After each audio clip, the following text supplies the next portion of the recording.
ಕಾಲಕ್ರಮೇಣ ಒಂದೊಂದಾಗಿ ಒಬ್ಬೊಬ್ಬರಾಗಿ ಸಮಾನತೆ ಹರಿಕಾರರು ಬಂದು ಈ ಪಾಪ ತೊಳೆದ್ರು. ಆದ್ರೆ ಇದನ್ನ ಸಂಪೂರ್ಣವಾಗಿ ಎದುರು ಹಾಕಿಕೊಂಡು ಹೋರಾಡಿದವರು ನನ್ನ ಒಡೆಯ ಹಿರಿಯ ಈ ಭಾರತ ದೇಶದ ಭಾಗ್ಯ ವಿಧಾತ.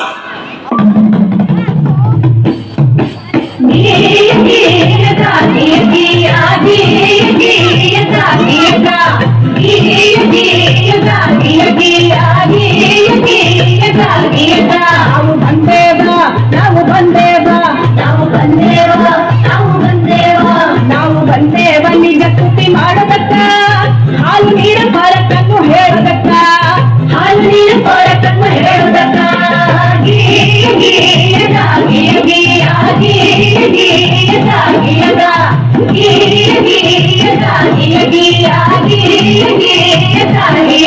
ತಂದು ಹುಟ್ಟಿದರೆ ಹೆಣ್ಣೊಂದು ಹುಟ್ಟಿದರೆ ವಿಷ ಉಣಿಸುವರೆಯ ಸಣ್ಣ ವಯಸ್ಸಲ್ಲಿ ನಮ್ಮ ಮಾಡಿಸುವರು, ಸಣ್ಣ ವಯಸ್ಸಲ್ಲಿ ಅಂತ ಮಾಡಿಸುವರು. ಅಕ್ಷರದ ಹಕ್ಕಿಲ್ಲ, ಮಾತಿಲ್ಲ, ಹಕ್ಕಿಲ್ಲ, ಏನು ಸಿಕ್ಕಲ್ಲ, ಇವಳಿಗೆ ಏನು ಸಿಕ್ಕಲ್ಲ.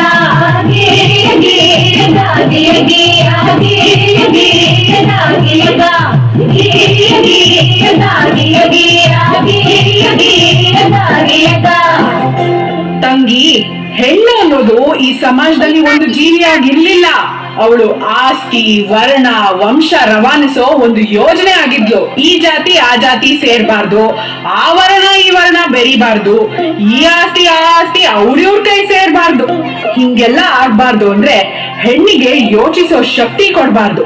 ಹಾಗೆ ಅವಳಿಗೆ ಒಪ್ಪಿಗೆ ಇದೆಯೋ ಇಲ್ವೋ, ಅವಳ ಬುದ್ಧಿ ಮತ್ತು ಮೈ ಮಾಗಿದ್ಯೋ ಇಲ್ವೋ, ಅವಳಿಗೆ ಜಾತಿಯಲ್ಲೇ ಮದುವೆ ಮಾಡಿಸ್ಬಿಡೋದು. ಹೆಣ್ಣು ಆಸ್ತಿ ತಗೋ ಬರ್ತಾಳೆ. ಹಾಗಾಗಿ ಒಬ್ಬ ಗಂಡಿಗೆ ಹೆಚ್ಚೆಚ್ಚು ಮದುವೆ ಮಾಡಿಸಿದಷ್ಟು ಹೆಚ್ಚೆಚ್ಚು ಆಸ್ತಿ ಬರುತ್ತೆ. ಒಂದ್ ವೇಳೆ ಗಂಡ ಸತ್ರೆ ಅವಳು ಇನ್ಯಾವ ಗಂಡು ನೋಡದೆ ಇರ್ಲಿ, ಹಾಗ ಅವಳು ಬೇರೆ ಸಂಸಾರ ಮಾಡದೇ ಇರ್ಲಿ ಅಂತ ಅವಳು ತಲೆ ಬೋಳಿಸ್ತಿದ್ರು. ಅವಳು ಮನೆ ಬಿಟ್ಟು ಆಚೆನೆ ಬರಂಗಿರ್ಲಿಲ್ಲ.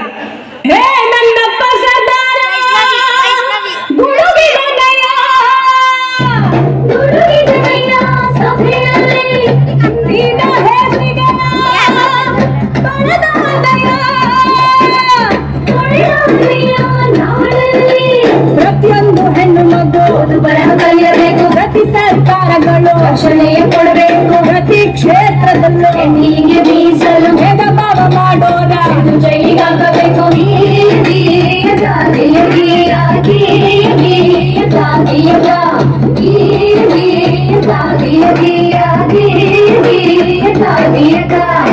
ಅದು ಅಲ್ಲದೆ ನನ್ನ ತಂಗಿ ಕೇಳ ಹೊನ್ನ ಮಧುರಂಗಿ, ಪ್ರತಿಯೊಂದು ಕ್ಷೇತ್ರದಲ್ಲೂ ಹೆಣ್ಣಿಗೆ ರಕ್ಷಣೆ ಇರಬೇಕು. ಹಾಗಂತ ನನ್ನಪ್ಪ ಸರ್ದಾರ ಕೊಡಿಸಿದ ಹಲವು ಸವಲತ್ತು. ಪ್ರತಿ ಕಾರ್ಖಾನೆಯಲ್ಲೂ ಪ್ರತ್ಯೇಕ ಶೌಚಾಲಯ, ಪ್ರತಿಯೊಂದು ಕೆಲಸಕ್ಕೂ ಸಮನಾದ ವೇತನ, ಹೆರಿಗೆ ರಜೆಯನ್ನು ತಪ್ಪದೇ ನೀಡಬೇಕು. ಹೆಣ್ಣು ಶಿಶು ಹತ್ಯೆ ಇನ್ನು ಮುಂದೆ ನಿಷಿದ್ಧ. ಹೆಣ್ಣಿನ ಶೋಷಣೆಗೆ ಶತಸಿದ್ಧ.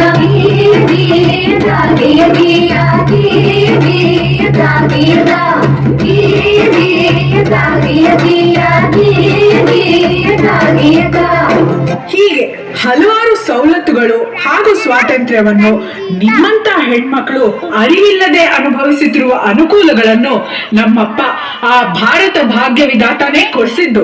ಹೆಣ್ಣು ಮಕ್ಕಳಿಗೆ ಆಸ್ತಿಯಲ್ಲೂ ಹಕ್ಕುಂಟು. ಗಂಡು ಹೆಣ್ಣು ಎಂಬ ಬೆಳಕಿನೆಲ್ಲ ಎಳೆಯುಂಟು. ಹೋಯ್ತು ಹಳೆ ಕಾಲ, ಬಂದೈತೆ ಹೊಸ ಸುದ್ದಿ. ಪ್ರತಿಯೊಬ್ಬ ಪ್ರಜೆ ಈಗ ನಿನ್ನೋ ಎದೆ ಹಿಡ್ದಿ. ಪ್ರತಿಯೊಬ್ಬ ಪ್ರಜೆ ಈಗ ನಿನ್ನೋ ಎದೆ ಹಿಡ್ದಿ. ಪ್ರತಿಯೊಬ್ಬ ಪ್ರಜೆ ಈಗ ನಿನ್ನೋ ಎದೆ ಹಿಡ್ದಿ.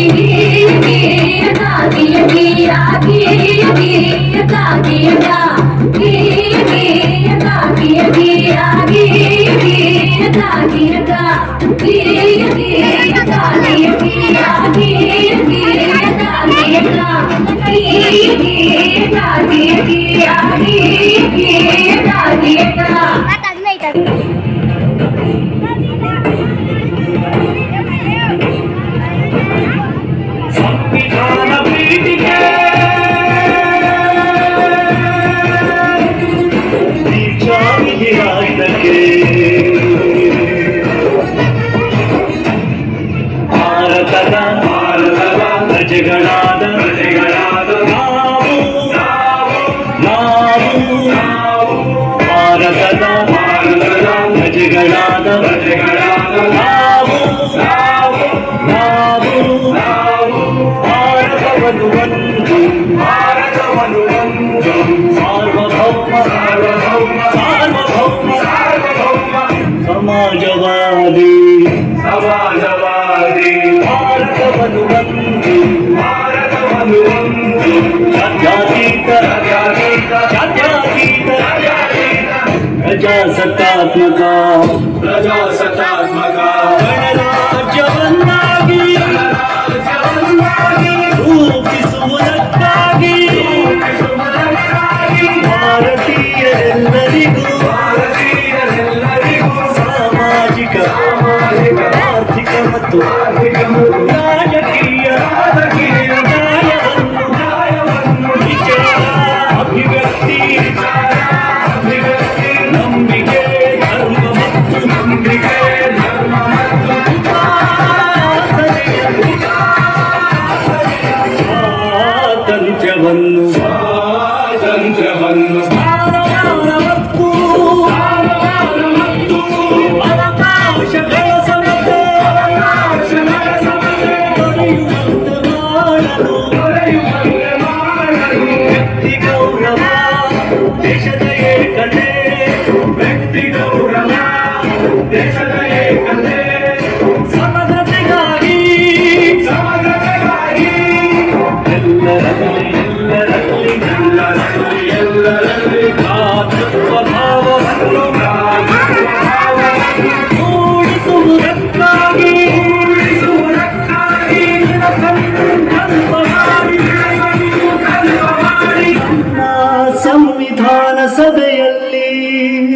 ನಮ್ಮ ಸಂವಿಧಾನ ಸಭೆಯಲ್ಲಿ 1949 ನವೆಂಬರ್ ತಿಂಗಳ 26ನೇ ದಿನ ಈ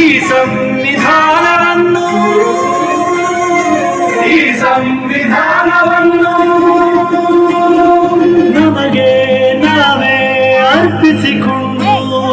ನಮಗೆ ನಾವೇ ಅರ್ಪಿಸಿಕೊಂಡು ಅಂಗೀಕರಿಸಿ ಶಾಸನವಾಗಿ